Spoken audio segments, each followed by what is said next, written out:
Sodom and Gomorrah, 5 lessons to take away. Most people will have already heard the popular Bible story of Sodom and Gomorrah. It is one of the most famous Bible stories of the Old Testament. In the book of Genesis 19 verses 1 to 29, the notoriously evil cities of Sodom and Gomorrah were destroyed by sulfur and fire as a punishment for their sins. These cities were estimated to be in the plain south of the Dead Sea, possibly located under or adjacent to the region. This story has not been without controversy. At least in part, the desire of the men of the city to indulge in same-sex conduct was the reason why God destroyed Sodom and Gomorrah. It has historically been seen to condemn homosexual behavior. 21st century attitudes tend more towards tolerance than fire and sulfur, and so the story can be an uncomfortable read to some. However, the story is, consciously or unconsciously, ingrained in modern culture. For example, the word sodomy comes from the name of the city of Sodom. Whatever your views, the story of Sodom and Gomorrah provides some important life lessons for us all. Interestingly, Dr. Stephen Collins, a Christian biblical researcher and the Dean of the College of Archaeology at Trinity Southwest University in Albuquerque, New Mexico, provides some evidence for the destruction of Sodom. According to Dr. Collins, the destruction was made possible by a cosmic impact. This is further discussed in our article, The Scientific Basis for the Destruction of Sodom and Gomorrah. Sodom and Gomorrah, the details. The 3 angels visit Abraham. The story all began when 3 men, who were later known as angels sent by God, arrived at Abraham's encampment while he was standing at the entrance of his tent. Not recognizing them as angels, Abraham gave them a warm welcome and fed them well because that was their custom at the time. The visitors told him that God would give him and Sarah a son. In addition, God would destroy Sodom and Gomorrah. Probably since his nephew Lot lived in Sodom and Abraham wished to spare his nephew from God's wrath, he begged God to spare Sodom. Abraham was informed by God that Sodom and Gomorrah's immorality and sinfulness were grievous, but he would listen to Abraham's request and that God would descend to determine if the actions of the Sodomites were as bad as the outcry that had reached him. This was later confirmed when the Lord's angels saw how evil the people were in these cities. The angels come to Sodom. So, while Lot was sitting at the city's entrance, 2 of the 3 men who visited Abraham arrived in Sodom. Lot persuaded them to go home with him, since he knew that any such travelers would be in danger from the city's residents. However, Lot's efforts were in vain and an angry crowd of men gathered wanting to attack and rape the angels. Lot tried to protect them, even going so far as to offer his 2 virgin daughters in exchange for their safety, but the townspeople refused because they wanted to have sex with his visitors. God's wrath descended on the city and the people attacking the angels were blinded. This allowed time for Lot and his family to escape with the angels. This was to be the end for Sodom and Gomorrah, as God desired to put an end to their evil ways by annihilating the entire cities and their populations. Lot and his family flee to Zoar. The angels urged Lot to gather his loved ones and flee to the mountains. Lot feared he would not make it to the mountains in time and so asked if he could take refuge in a town called Zoar instead.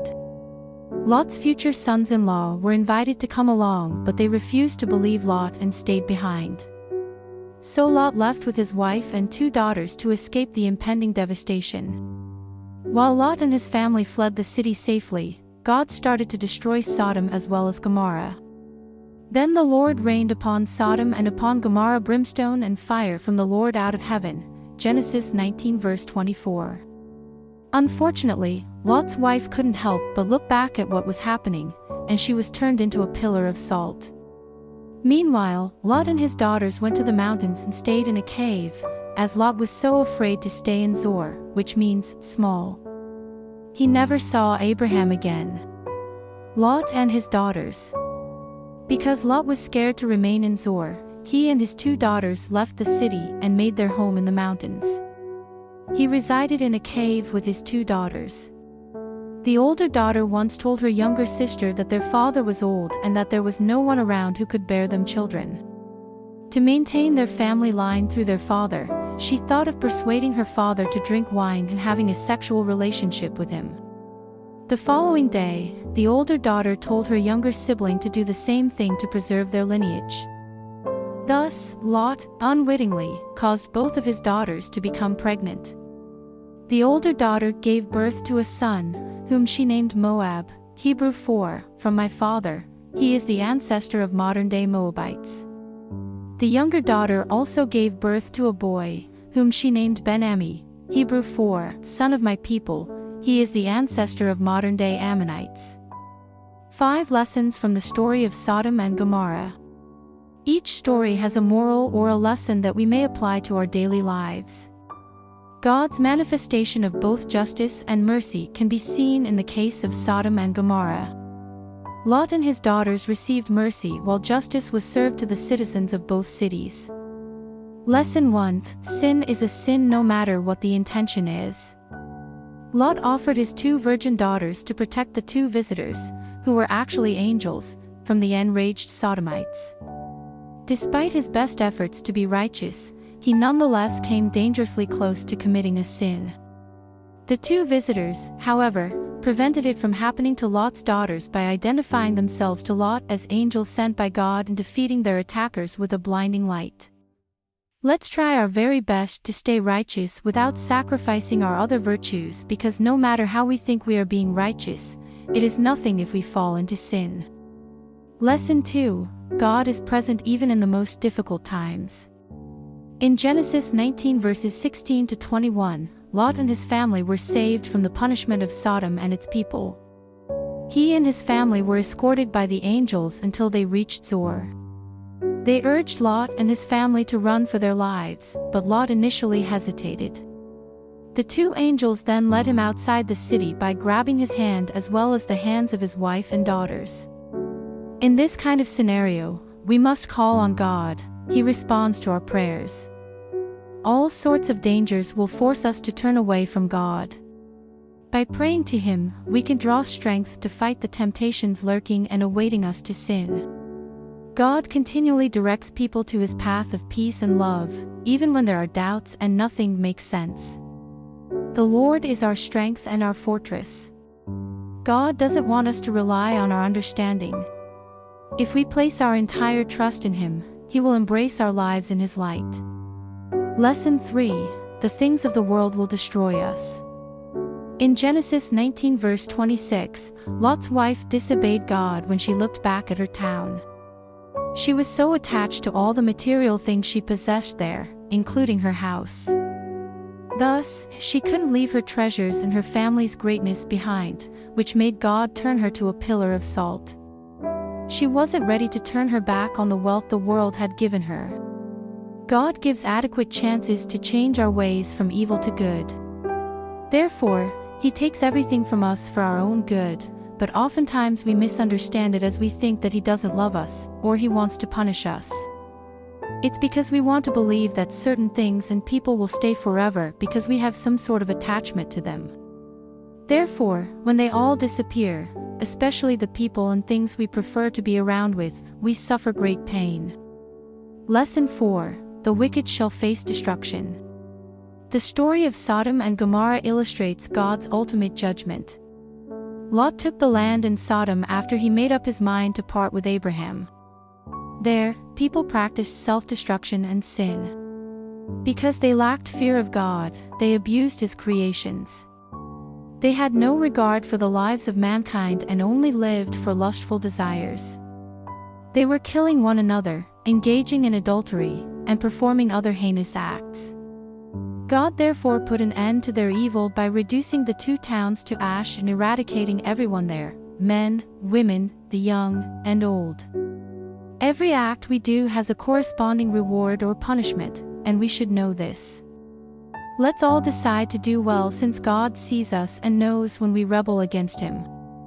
When we witness individuals turning bad and choosing to live without God, they rely on their own wisdom and capabilities. Sodom and Gomorrah is not just a story to tell, but a lesson to live by. It's because God will judge each of us based on how we made an effort to know Him and live by His examples. Lesson 5: let us take God's word seriously.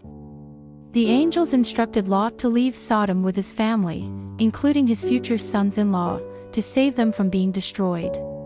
When Lot told them this, his future sons-in-law didn't think he was serious about it. Instead, they laughed, thinking he was just kidding. Thus, they were burned in Sodom along with the rest of the population. We have a guide on how to follow the Lord through the Bible. He gave us the 10 Commandments and Jesus to attain salvation. The Holy Scriptures offer us a means of escaping the punishment of eternal damnation. Particularly in the light of the Sodom and Gomorrah story, we can learn a lot of things from Abraham and Lot. This is about God's infinite mercy and compassion towards his children. This just serves to highlight the fact that, despite the large number of temptations that constantly bombard us, we must withstand them with prayers. It's because through prayers, we can talk to God. We can resist all the temptations with the help of God, as he will always be the final judge and we cannot hide anything from him. What are your thoughts on the 5 lessons we can take away from Sodom and Gomorrah? We'd love to hear your comments below. Thanks for joining us today. For daily inspiration on God's Word, please like and follow our Facebook page and YouTube channel.